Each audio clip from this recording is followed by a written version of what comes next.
What's up, everybody, and welcome back to today's episode of Why'd I Buy a Mini Truck?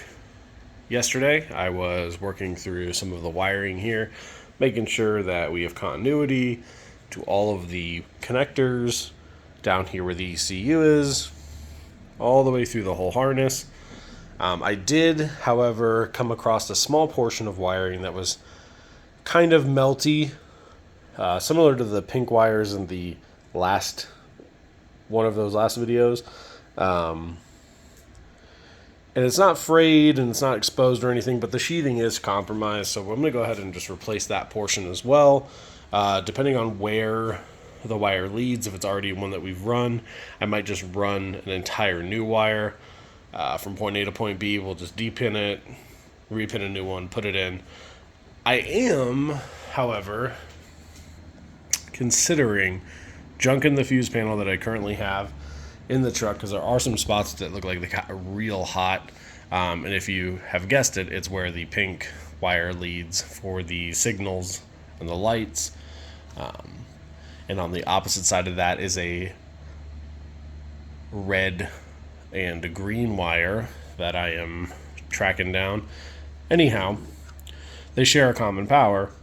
So I'm thinking about using something like this. Looks like I have pretty much the same number of fuses, and there are some things that we are not going to have on here, like cruise control and all that jazz. So this would be a great start to getting the new harness, kind of like a little jump start. You know, if there's a new fuse box, it's going to really motivate me to go ahead and build a harness in here that's a little sleeker, a little cleaner. Right now, even though we're putting all this work in, even though we're doing the sheathing, doing all that jazz, this is just a temporary fix. The harness itself is going to be replaced with just a full mil-spec harness that I'm going to build.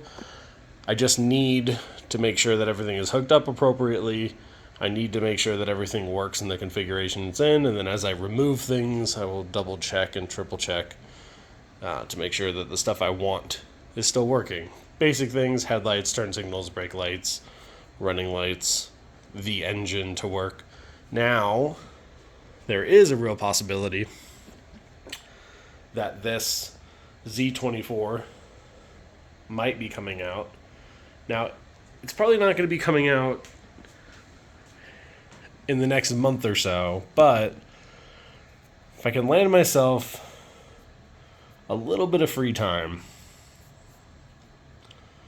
got a pretty cool swap I'm thinking about putting in here. Now, it is going to be Nissan still. You know, a lot of you probably already know it's either going to be an SR20, and we can go DE with it, but if we're going to put it in there, we might as well go turbo, right? So trying to track one of those down, right around $4,500, $5,500, depending on where you're looking. And then I may, realistically, I may just go buy a 240, maybe something that's been back halved or wrecked or something, and kind of use it as a little donor. So if you guys know anybody, let me know. Slide into those DMs, because I might be looking for something that I can use as just like a little donor project. So right now, today's schedule is going to really just be wiring up the door poppers on each side, running with their switches, running the powers out to the battery, which is going to be relocated back here. We're also going to go ahead and repair that wiring at the fuse box. I may end up doing the replacement fuse box, but we will see. And we're just going to button up everything in here.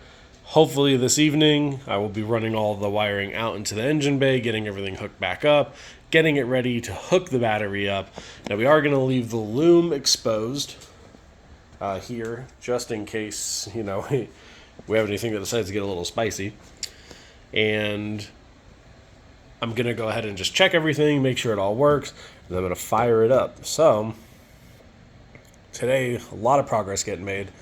Should be very productive, but the only way we're going to do it is if we just get on it. So let's go.